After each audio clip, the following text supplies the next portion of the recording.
Business Podcast. This is Kevin Deveci, your host. Thank you for being with us. Thank you so much for your support on YouTube. We just passed 22,000 YouTube subscribers.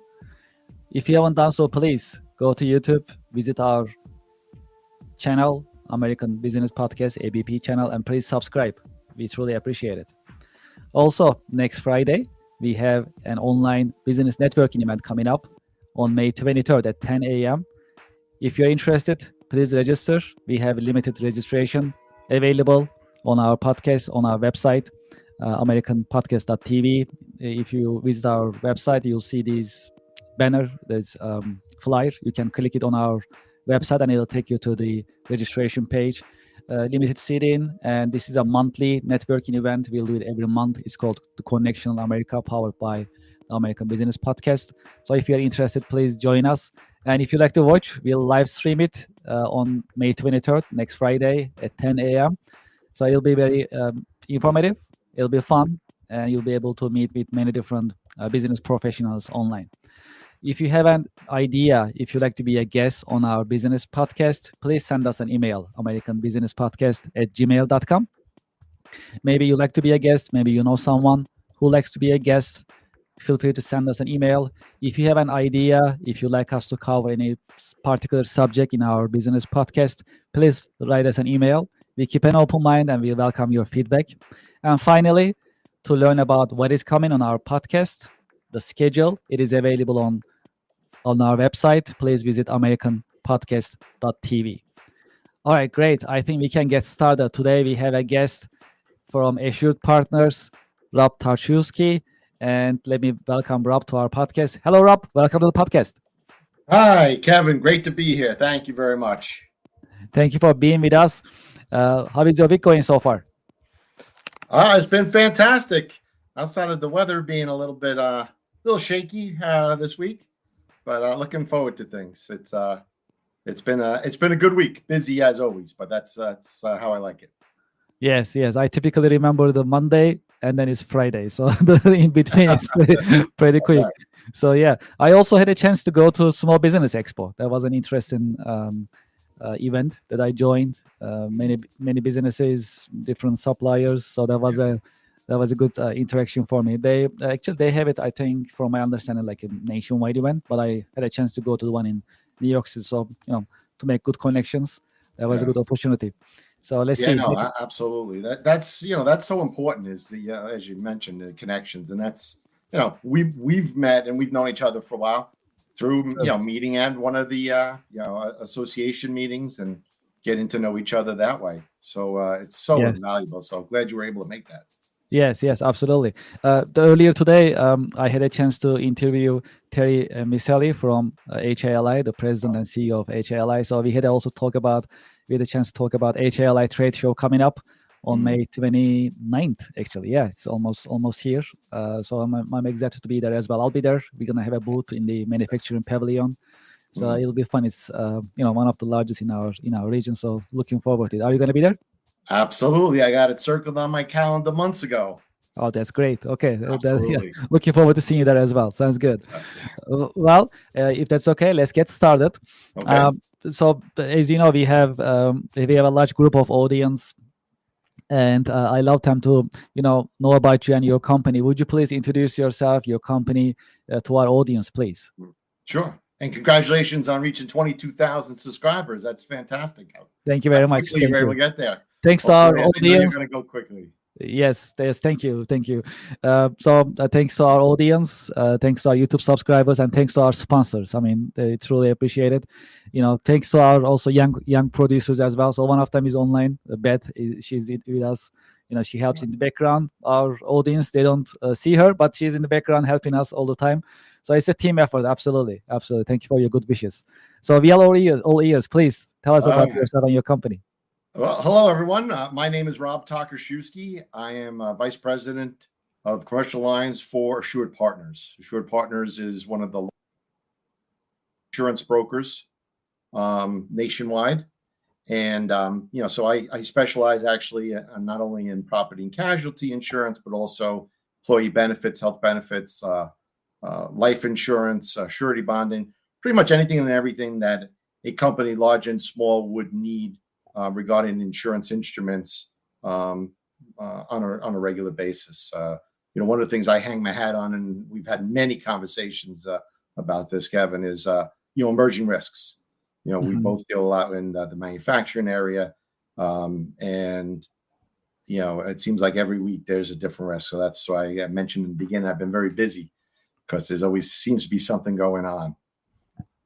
Yes, makes sense. Well, one of the things that actually we are very curious is, how did you choose your career? I mean, you have decades of experience. I know, we had conversations one-on-one as well. Yeah. So how did you get started? Well, it's funny because, the earlier part of my career, I worked on the other side of the fence. I actually worked for various manufacturers. So a couple of different companies, both large and small organizations, multinational as well as startups. And I was on the business development, marketing, and sales side of things. And I got a lot of experience, working with and within supply chain. And that was really, really invaluable to build up a network of the folks that I deal with today. I've known them for a long time. So I went from Honeywell and then Canon, and then I was working at UL Underwriters Laboratories, little UL in a circle that you would see, and they're specialized in there's a safety and testing organization globally. And there I had the opportunity to work with a lot of insurance carriers and brokers, because a lot of things that UL would do on a daily basis helps in mitigating risk and provide safety to users of and installers of different types of products. So in the interaction with the brokers and with the carriers for a long time, I got a very deep understanding of risk management. And so I, about 10 years ago, I decided that I wanted to be on this side of the fence, and marry the experience that I had, having worked both large companies and small companies, and now understanding the various instruments from an insurance perspective that can aid a business, kind of marry the two together. So I think I'm pretty effective thanks to the background that I kind of bring to the table. Can you tell us about your work a little bit? What are the exciting and challenging parts of your work, you will say? So what's great is every day is a little different. So I get an opportunity to work with lots of different types of organizations, large and small, and various different types of industries, not-for-profit, manufacturing, service, and everyone is different, and there's a lot of similarities as well. So every day is a little bit different, but at the end of the day, I feel I make a difference, and I can impact and help provide the knowledge base for a lot of the C-suite individuals, company owners, business owners, on a daily basis. There's just so much out there that it's hard to keep track of. So you need partners that can help in the education process. So risk mitigation is your expertise. And when we look at the businesses and business world in general, how should businesses mitigate risk in their own industry? Any general suggestions? Well, there's, as I mentioned earlier, everybody's different, and there's some similarities. One is, obviously insurance.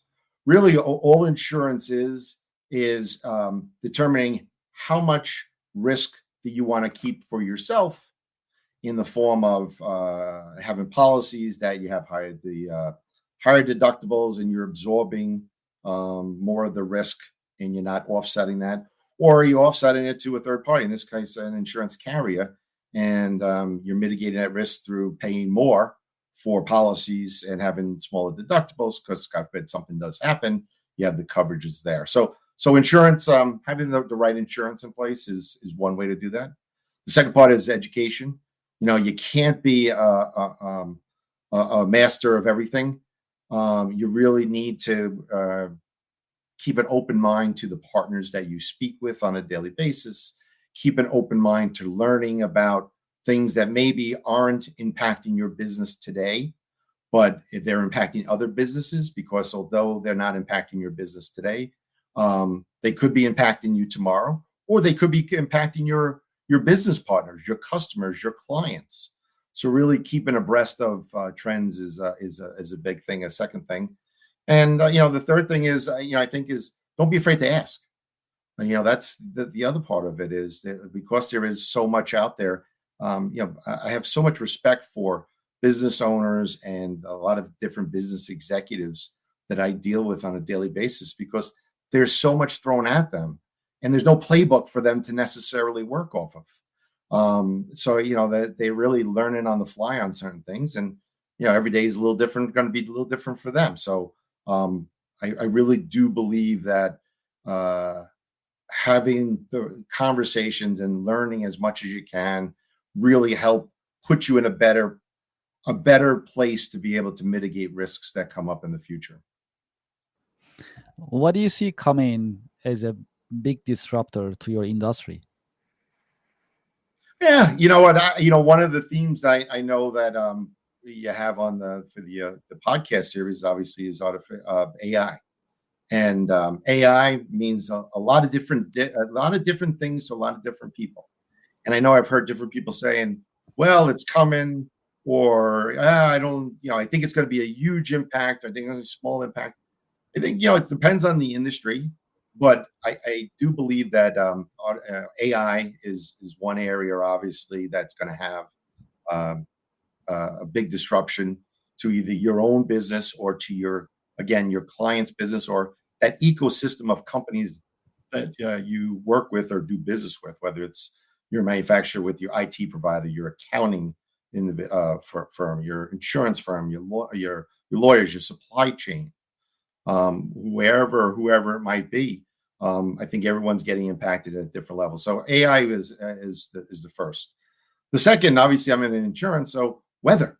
I don't want to get political into whether you believe in climate change or you don't believe in climate change, but understanding that there is issues and weather-related issues that do impact your business and your personal life, where storms could disrupt your business.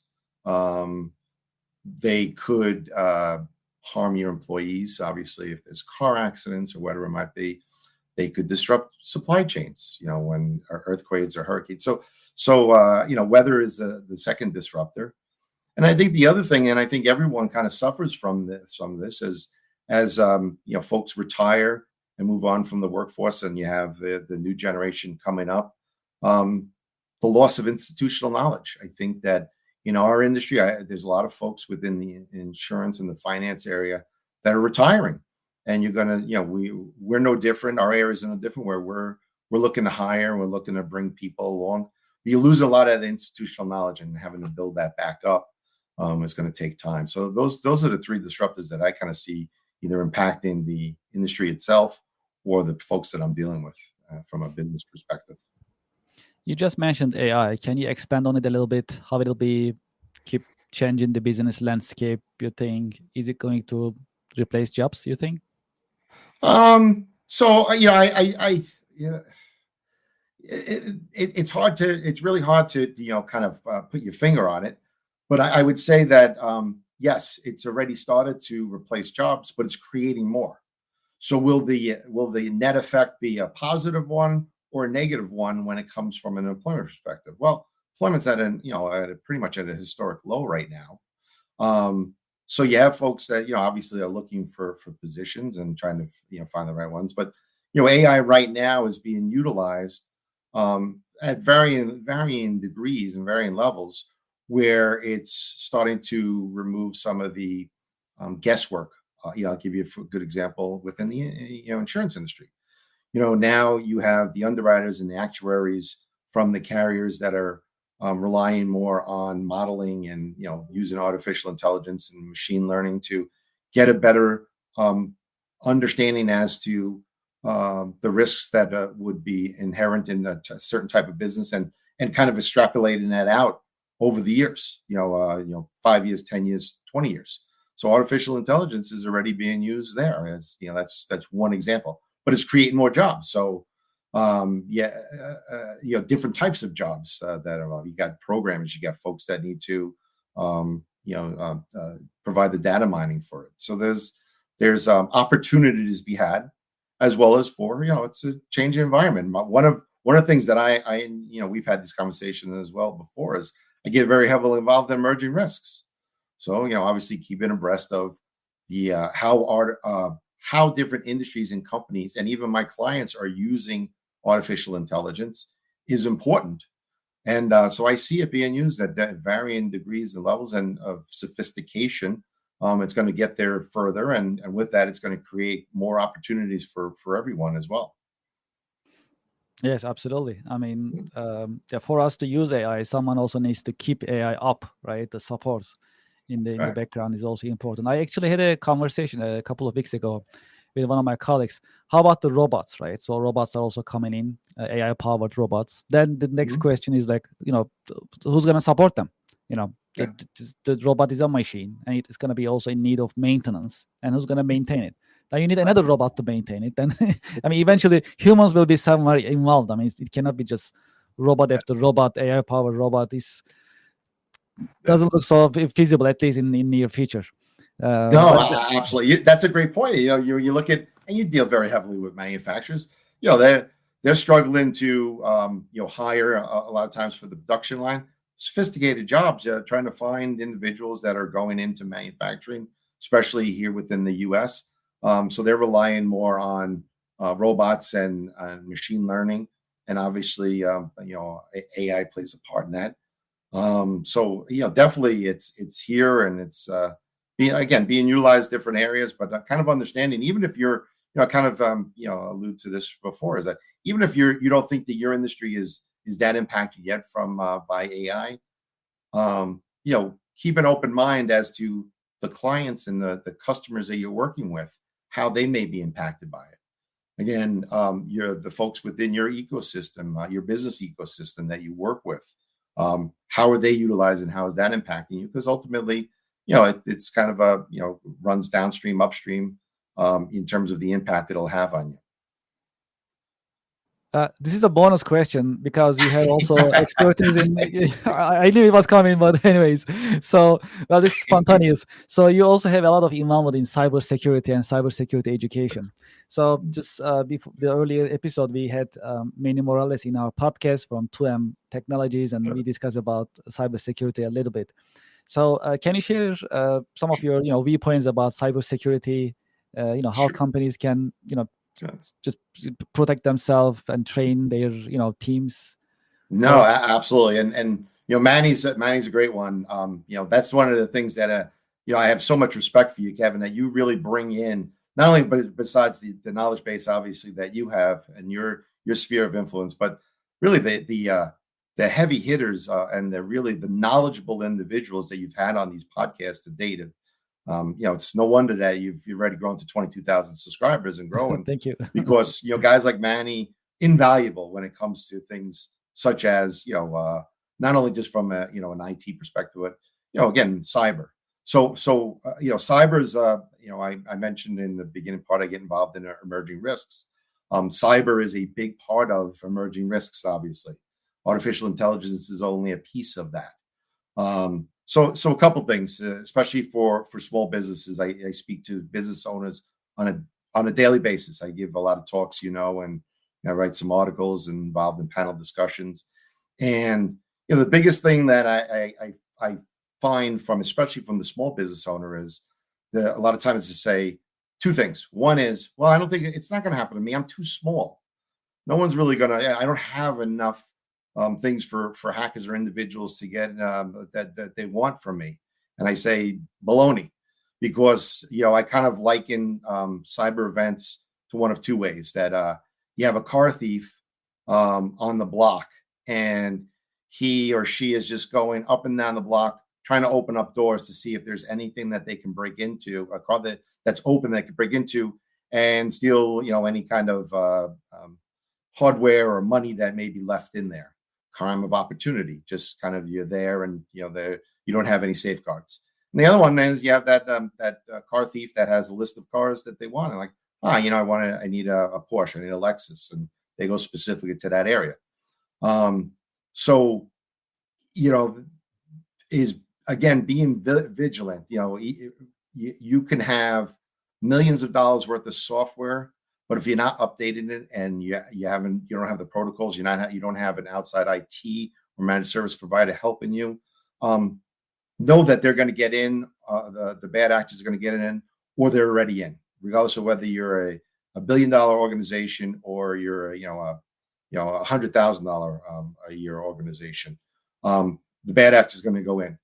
How you mitigate that is through the use of obviously cyber insurance as one means. It's not a be all end all, but obviously if something happens and it impacts your business, know that you'll have the coverages to take care of that. The safeguard and the monitoring. So you've installed this, but at the same time, we find that almost 2/3 still of cyber events that do occur are because of human error. So regardless of how well you think your staff is trained and you yourself are vigilant, it only takes that one time for you to be distracted and to click into something or to let something slide by that if it doesn't feel right, or it doesn't seem right, it's probably not right. So again, the training, the monitoring. There's I see as one of the trends, and I'm big on trends. I speak with a lot of folks, and I kind of mentioned that in the early part of the podcast here. Is kind of keeping abreast of trends is important, especially in my line of work. So what types of breaches are occurring, how are they occurring, but then also when you talk about mitigating it, are you doing any kind of monitoring? Is your IT person in-house or externally monitoring so that they know that if there's every 2:00 in the morning that there's a big surge that occurs, or there's a lot of data usage that's coming from your computers, if it doesn't seem right, it's not right. So monitoring and compliance is another area, very cost-effective means and way to kind of keep safe. But there's no one safeguard. And then the last thing I absolutely recommend and talk about is, we talk about cyber resilience and your cyber hygiene, but part of that also is having a cyber incident response plan. Just like when we were kids in school, Kevin, when you were in second grade and that you had the fire alarm or the fire drill, you knew that when that went off, you were lining up, you were going to be fifth in line, and we were going to go down the back staircase and we were going to meet by the tree in the back of the parking lot. And that's how you kind of, the same thing with cyber, is that you don't want to find 2:00 in the morning that you're going to have to respond to an issue that may be occurring at 2:00 in the morning, and then trying to figure out what's the best way to do that. Prepare before time with some sort of just basic incident response plan. I like to shift it towards your role models. Have you ever had any role models? Do you have any role models that you can share with us? Well, there's always been, folks that I admire, and I kind of mentioned about, small business owners and, a lot of the C-suite individuals. I admire so much that the learning that they've done on the job. Small business owners, a lot of times taking a leap of faith to, they have a dream, they have a passion, they have an idea, and, I respect that a lot. I would say, role models probably, from an early age, my dad. He's instilled in the family, hard work and the simple concept of be nice, and that's I hate to say it's so basic in nature, but he was he worked for large companies, and he was a business executive, and that was one of the things that he definitely always lived by and did. The other one is my brother. My brother's always been, since I was little, he's always seemed to have the answers, and maybe he didn't, but he sure had the confidence, and he instilled, I think, in me that level of confidence that you need to be out there as well. And then kind of third is my wife. We have a great relationship, and just amazed at all the things that she's able to accomplish and do, both personally and professionally. I've been married 30 years, so that's I got a amazing. Yeah, congratulations. Yes, absolutely. That's great. Well, so when you look at your career journey, are there any lessons learned that comes to your mind in this conversation? Yeah. Well, and I'll say one of them actually comes from you. You know, we met a bunch of years ago. Yes. But one of the things that I was impressed on, and now I'll use you as one of my role models, perhaps, Kevin, Thank you. is that you were always very heavily involved, and you always took an interest. So I belong to a lot of different industry associations, business groups, networking groups, and I mentioned about my role models, my dad, and be nice, whether it's personally, professionally. Very basic. My brother, be confident. Those two things that I take with me wherever I go. The third thing I would say is, and I'm a really big believer in, if you really if you take an active interest personally in the conversation that you may be having with somebody, whether it's on a personal conversation, business conversation, you're able to connect with individuals, and people buy from people. They're not buying, you may have the best product, but if they don't know you, they don't like you, they don't trust you, they may not buy from you. They may not want to deal with you or work with you. They might not want to hire you. Or you may not want to hire them if you don't like, know, and trust them. And, so I think that, the be nice, be confident, and then you really got to take a personal interest all of the conversations that you have and the interactions that you have, and really just be genuinely curious in terms of about those individuals and what they do and how you might be able to help them. I always say from an insurance perspective, I like to think that I can help everybody, but a lot of times, a lot of the folks that I work with, we'll have that conversation. I'll find we'll have several conversations. I'll find that they have pretty good programs in place already. They already have a pretty good relationship with their broker on employee benefits or for property and casualty. But it doesn't hurt to have somebody else, another set of eyes, or just to have that conversation with folks. But a lot of times they say, there's not much I can do to help you. I'm here to answer any questions, but you seem to be pretty well, educated, and you seem to be pretty well fortified when it comes to the types of policies. So that's a big thing too, is just be nice, be kind, be confident, and take a genuine interest in the folks you deal with. And again, I felt that from the day one when I met you, is that you really take that genuine interest in each and every conversation that you have. I appreciate it. Yeah, thank you very much. Well, we have different conversations, mostly from business point of view. But one of the questions that's in my mind is, what are your interests outside of work? Well, it's funny, as I've gotten a little bit older now, and for a lot of times my passion was my family and my kids. And as they've gotten older now and they've kind of moved out, my oldest just got married 6 months ago. My youngest is finishing up the second year of college. Congratulations. No, thank you. I still remember them when they were 4, 5, 6 years old. I coached them for a long time. That's amazing.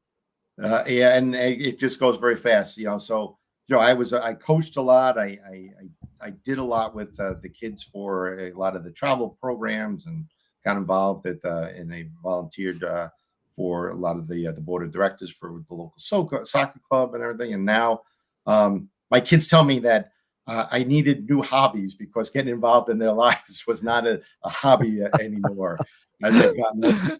So I like to I have a garden, so I've grown a garden. I volunteer, still get involved with basketball and soccer. I volunteer ref. I look to mentor. I'm now working with a couple of nonprofits I sit on the board of directors for. So I've just kind of turned that passion elsewhere. And the other thing too is, I've last couple of years, I've started to learn how to mix drinks. So amazing. Wow. 22,000 subscribers, and I'm sure by the time this 50,000, pretty special recipes. So tripled already. Sorry, all of a sudden there's going to be a whole bunch of the big spike is coming up. Hey, you don't want to get me invited to more parties, maybe. Yeah, that's definitely fun. I mean, it's amazing that you keep an open mind. It's not easy. It's not easy to learn new things. Yeah, definitely. And I know we come to the end of our episode, but a couple more points. Well, I know you are actually very active in business community. You network a lot. You connect. Just to your point earlier, you also connect and you also take genuine interest in other businesses and other professionals to learn, because obviously you keep an open mind to keep learning, which is amazing. Do you have any final career advice to the next generation leaders and the workforce? Mhm. Well, I think some of the things that we kind of that I mentioned a little bit earlier is, as you get involved, um, do your best to get out there and have visibility. I'll give you, for example, with insurance. Not everyone's ready to buy insurance, and you get one shot a year to kind of to really let people are focused on it during the renewal times. So staying relevant the other 11 months of the year. So you need the visibility to stay relevant. Be curious. As you folks coming out of school got a lot of good qualities. They've learned a lot, but now you want to be able to understand how to take what you've learned in school and apply that into the job, and to the individuals that you're dealing with. So that's another thing, is just be visible, be confident. No one expects you to have all the answers. And then the last part I'll say is be responsible. If you say you're going to be, when you talk to somebody, you say, I'm going to get back to you on a Monday. A lot of times I don't have the answer, but I say, I'm going to get back to you by the end of the day. I make sure I get back to them at the end of the day, even if it's to say, I don't have an answer for you yet, but I promised I was going to get back to you. So, if you make a promise, you keep that promise. My word is my bond. And that's always been something I've kind of always kind of lived by. So, for folks kind of getting out of school, a lot of times you come out with one line of study and you wind up going into a different line. I know a lot of accountants that have become nurses, doctors that have become salespeople, business people that have become lawyers, whatever it might be. A lot of times it's because they became curious. They were confident that they wanted to and they could embark on a different career path. And then they went out and they did it. So, going out there, just, put yourself out there, be confident, be curious, and be open to learning. Appreciate it. Great advice. Thank you so much. And if any of our audience, if they like to contact you, what is the best way to get in touch with you? So, my name, you see my name there. I would encourage everyone to take a quick picture of the name. But my email is rob.takershusky. So the spelling of the name at assuredpartners.com. You can, if you go onto LinkedIn, you'll see I'm pretty visible on LinkedIn. If I don't link in with you immediately, I have a pretty close network, meaning that I use that for a referral source. So, ask to have some conversation with me so I know a little bit about you and I can refer you in, whether you're a student looking to, catch on with a company that I may know, or you're, interested in possibly doing business with me, or you have some questions about insurance for either your business or personally. I may not have all the answers, but I can definitely put you in touch with somebody. So I'm pretty visible at different associations, both locally as well as nationally. Pretty visible on LinkedIn, and then obviously, folks go into the podcast and go into the website. They'll be able to see my email as well. Absolutely. You are well connected and you're always helpful. So for that, I truly appreciate it. I always enjoy our conversations. Now I share in our conversation with 22,000 of our closest friends. Yes, we have a lot of listeners now, so that is great. And I'm looking forward to seeing you at the HALI trade show on May 29th. Absolutely, you're going to be one of the first people I track down. Sounds great. Right. Rob, thank you so much for being with us. All right, take care. Thanks. Thank you very much. Have a good weekend. Thank you very much. Well, to our audience and to our listeners, thank you so much for being with us. That was a great podcast episode with Rob Takershuski, and also we had a chance to talk about different subjects, AI, as well as risk mitigation, and we talk about cybersecurity. So that was actually very educational for all of us. Well, thank you so much for your support on YouTube. So we just passed 22,000 YouTube subscribers. If you haven't done so, please go to our YouTube channel and subscribe. Our business community, this is a business community. That's how we are looking at it. And we are connected. And this subscription actually makes us even more connected. That's actually what it means for us. And please subscribe and support our activities. And also, speaking of our activities, next Friday, May 23rd, the Connection in America is coming up. That's our first monthly business networking event.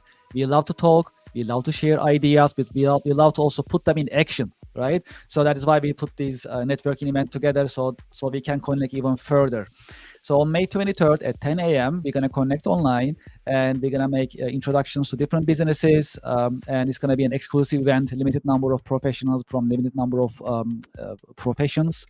And we're going to be streaming online. If you haven't done so, if you'd like to join, attend, introduce yourself, your business, and your services, please go to our business website, business podcast website, americanpodcast.tv. You can click the flyer, and then it'll take you to the registration page. Registration is closing, I believe, tomorrow. So make sure you register and join us. It's going to be a monthly event, so we'll meet month to month. We like to discuss different subjects on podcasts, and we like to meet and connect further professionally on the Connection America business networking event powered by the American Business Podcast. Do you have an idea? Would you like to be a guest on our business podcast? Please send us an email, americanbusinesspodcast@gmail.com. We keep an open mind. We are looking forward to hearing from you. Some of you already send me an email. Love to be a guest. Love to share some ideas. We reply as quick as possible, right? So we love to hear from you. We love this discussion. So highly encouraged. Also, if you are wondering what is coming in our next episodes, please visit our website, americanpodcast.tv. americanpodcast.tv, and when you visit, you'll see the coming schedule that we update every Sunday. It's updated, so you can also visit our website and you can learn more about our business podcast. Great, thank you so much for being with us. Looking forward to having you at our